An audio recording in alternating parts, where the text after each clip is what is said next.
kasih untuk adik-adik yang sudah meluangkan waktu untuk membantu kami memenuhi tugas kami yang diberikan oleh dosen mengaku mata kuliah anti korupsi. Nah, di sini ada beberapa kasus yang akan kami sampaikan kepada adik-adik sebagai bahan untuk kita sama-sama belajar. Nah, sebelum itu perkenalkan, nama kakak Herisaudi. Perkenalkan, nama saya Sylvia Pisayana, bisa dipanggil Pani. Perkenalkan, nama saya Gisela Putri Ramuda Isnaga, biasa dipanggil Gisel. Perkenalkan, nama saya James Williamida, biasa dipanggil James. Perkenalkan, saya Pascal dari Forsagare, biasa dipanggil Pascal. Oke, materi yang pertama akan saya berikan kepada Oke, baik adik-adik, di sini tuh kami menganalisis kasus korupsi di lingkungan pendidikan, terutama di lingkungan kampus. Nah, di sini tuh kami mengambil kasus di kampus kita, Universitas Negara Jepang. Yang pertama itu patronase yang dilakukan oleh dosen. Nah, sebelum kita masuk ke dia punya kasus, kakak akan menjelaskan apa sih itu patronase. Nah, patronase itu hubungan timbal balik yang bersifat tidak setara antara dua pihak, yaitu patron itu pihak yang memiliki kekuasaan atau jabatan dalam sebuah instansi begitu. Terus untuk klien itu dimana itu pihak yang membutuhkan. Nah, dalam hubungan ini patron memberikan perlindungan, bantuan atau fasilitas, sedangkan klien membalasnya dengan hubungan loyalitas atau jasa tertentu.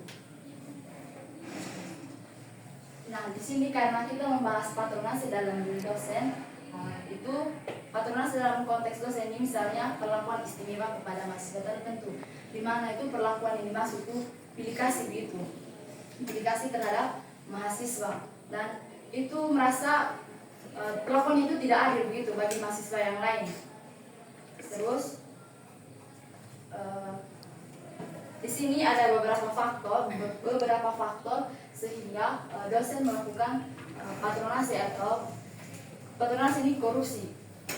Dimana yang pertama itu faktor kekuasaan dan akademik, yaitu dosen memiliki otoritas akademik yang besar seperti penentuan kelulusan. Nah, yang dimaksud di sini itu dimana dia melihat kayak memperlakukan mahasiswa itu secara istimewa, memperlakukan mahasiswa yang lain itu secara istimewa, sedangkan mahasiswa yang lain itu tidak. Nah, dari situlah kita anggap bahwa dosen tersebut itu tidak adil, begitu.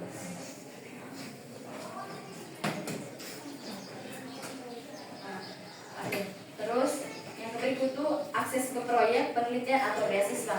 Nah, kekuasaan ini membuka peluang patronase ketika dosen merasa memiliki kendali penuh tanpa pengawasan memadai. Nah, di sini tuh hubungan dosen dan mahasiswa menjadi tidak seimbang atau simetris. Yaitu mahasiswa cenderung atau mendekat demi keuntungan akademik dan dosen berpotensi untuk memanfaatkannya. Maksudnya di sini tuh, maksudnya mahasiswa tuh dekat ke dosen gitu, kayak kalau orang bilang tuh caper gitu, cari muka di dosen supaya diperlakukan secara istimewa oleh dosen tersebut. Yang kedua itu budaya feodalisme akademik, di mana beberapa lingkungan perguruan tinggi masih kuat budaya itu. Yang pertama itu senioritas yang berlebihan, yang kayak menganggap diri bahwa saya lebih tinggi dari mereka begitu. Terus penghormatan tanpa kritik. Yang kedua, dosen dianggap tidak boleh disalahkan. Nah, ini tuh yang sering terjadi. Dosen itu tidak pernah salah. Pasal 1 itu dosen tidak pernah salah. Pasal 2, kalau dosen salah, kembali ke pasal 1. Pokoknya dosen itu tidak pernah salah. Terus, budaya ini juga tuh melemahkan kontrol sosial dan menormalisasikan perlakuan khusus, membuat patronase dianggap bazar atau tradisi. Karena adik-adik juga bisa lihat sendiri atau bisa rasakan sendiri di kampus kita ini ataupun di prodi pendidikan fisika, mungkin ada dosen yang melakukan patronase atau melakukan memperlakukan mahasiswa itu secara istimewa, tapi yang pilih-pilih begitu. Tapi menurut adik-adik itu adil kan tidak? Tidak dong. Terus yang ketiga, konflik kepentingan. Nah, patronase sering muncul ketika dosen yang pertama mengajar mahasiswa yang memiliki hubungan pribadi, misalnya keluarga, kerabat, dan teman dekat. Ini juga tuh sering terjadi misalnya di dalam kelas dia hanya memperhatikan dia punya keluarga saja, dia punya kerabat begitu. Sementara yang lain tuh tidak. Terus terlibat dalam relasi non akademik dengan mahasiswa, memiliki kepentingan politik, organisasi atau ekonomi. Yang keempat tuh faktor psikologis dan personal. Di sini tuh beberapa aspek internal dosen, antara yang pertama keinginan dihormati atau dipuja. Yang kedua, kebutuhan akan loyalitas. Yang ketiga, ego akademik yang tinggi. Nah, dalam kondisi ini, patronase di lingkungan sebagai alat memikat loyalitas mahasiswa dan memperkuat posisi sosial dari dosen. Terus yang kelima itu, sistem penilaian dan pengawasan yang lemah. Patronase akan berkembang subur ketika tidak ada standar penilaian yang transparan.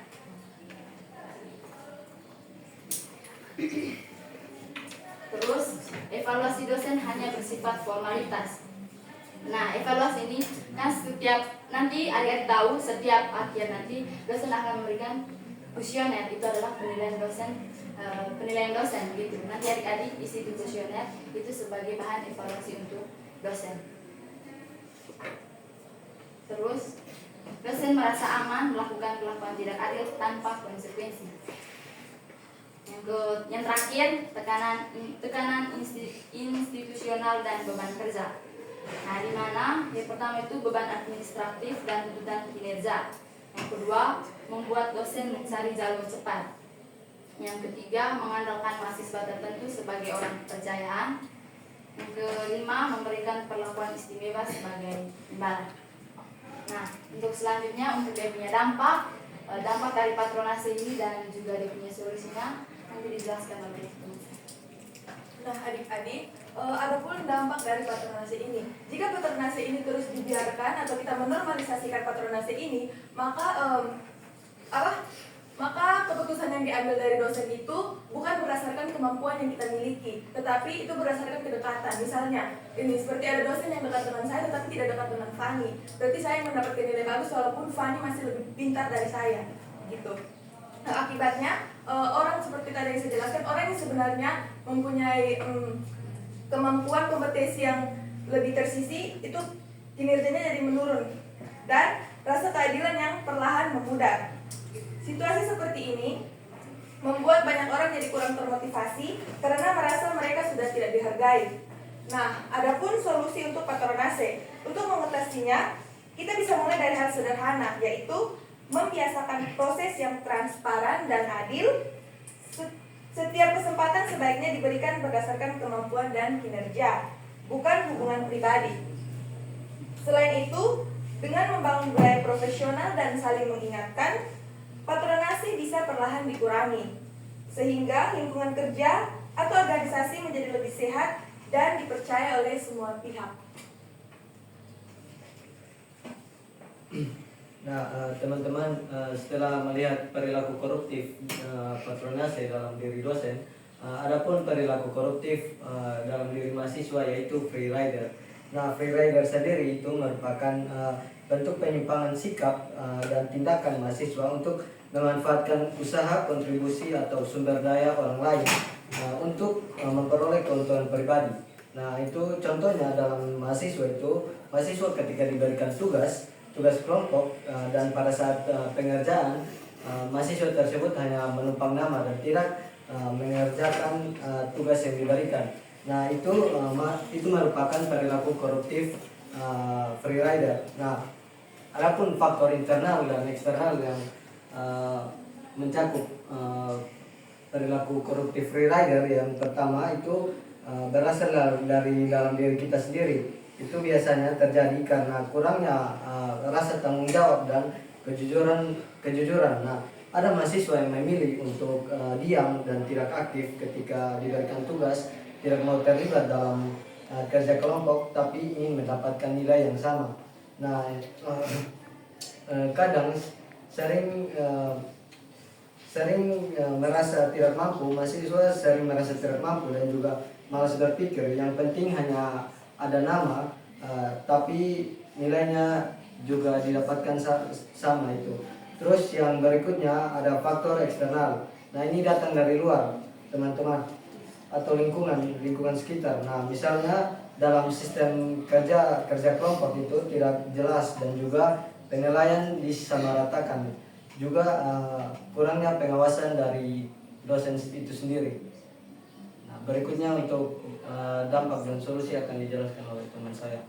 Baik, di sini saya akan menjelaskan tentang dampak perilaku free rider dalam tugas kelompok. Yang pertama itu dampak terhadap individu mahasiswa itu sendiri. Nah, dampak yang pertama itu menurunnya integritas pribadi karena terbiasa memperoleh hasil tanpa usaha. Yaitu fungsinya hanya numpang nama saja, tidak ikut untuk berkontribusi, tidak ikut mengerjakan. Jadi HG namanya, harap gampang saja.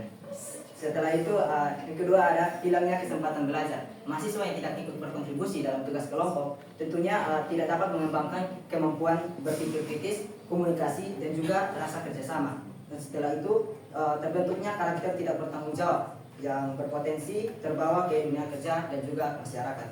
Lalu dampak yang kedua ada dampak terhadap teman kelompok. Nah, di sini beban kerja yang tidak seimbang membuat anggota kelompok yang aktif bekerja itu menjadi lebih keras begitu, tugasnya lebih banyak dikerjakan oleh teman-teman yang aktif, sedangkan yang tidak aktif pastinya enak-enak saja di rumah atau sengaja omong bilang ada sibuk nah, tapi son tahu di rumah ada buat apa. Oke, lanjut. Yang kedua, menurunnya motivasi anggota lain karena merasa diperlakukan tidak adil. Pasti teman-teman juga merasa kalau ada tugas kelompok begitu, baru teman-teman kita tidak mau ikut mengerjakan. Pasti kau juga merasa iri, kayak kau cuma mau begitu, lu enak deh. Masa banyak numpang nama saja begitu teman-teman. Nah, lalu yang ketiga, konflik dan disharmoni kelompok yang mengganggu kerjasama. Dan yang terakhir ada kualitas hasil tugas menurun karena tidak semua anggota berkontribusi optimal. Lalu yang ketiga ada dampak terhadap lingkungan akademik. Di sini rusaknya budaya akademik yang jujur dan adil. Lalu normalisasi perilaku tidak etis karena dianggap biasa dalam hal tugas kelompok. Lalu yang berikut ada menurunnya kepercayaan dosen terhadap sistem kerja kelompok. Lalu yang keempat, dampak jangka panjang atau sosial. Nah, di sini akan mahasiswa yang tidak ikut kontribusi dalam tugas kelompok atau mengharapkan teman-temannya saja yang bekerja akan membentuk calon intelektual yang permisif terhadap korupsi, lalu mengikis nilai gotong royong dan juga tanggung jawab sosial, berpotensi menjadi bibit perilaku koruptif di dunia kerja dan juga pemerintahan. Adapun solusi untuk mengatasi dan mencegah perilaku free rider ini yaitu yang pertama, solusi internalisasi nilai integritas dan kejujuran akademik. Lalu menumbuhkan kesadaran bahwa free rider adalah bentuk ketidakadilan, mendorong sikap berani bertanggung jawab dan berkontribusi aktif, lalu merefleksi diri, apakah kontribusi saya setara dengan nilai yang saya terima atau tidak. Lalu yang kedua, solusi di tingkat kelompok. Di sini pembagian tugas yang jelas tertulis sejak awal, lalu membuat kontrak belajar kelompok atau kesepakatan peran antara anggota kelompok, lalu mengevaluasi internal kelompok secara berkala. Ada juga solusi di tingkat dosen, yaitu menerapkan penilaian individu dalam tugas kelompok, misalnya log aktivitas atau presentasi individu. Jadi penilaiannya itu walaupun dalam tugas kelompok tetap dinilai per individu, bukan langsung disamaratakan per kelompok. Lalu yang keempat ada solusi di tingkat institusi atau kampus. Di sini memasukkan isu free rider dalam pendidikan anti korupsi mahasiswa, lalu menyusun kode etik akademik yang jelas terkait kerja kelompok dan mengadakan sosialisasi dan kampanye integritas akademik. Oke adik-adik, sekian materi dari kami. Ada yang mau bertanya? Atau dari adik-adik ada yang mau bercerita sedikit tentang pengalamannya soal itu? Ada?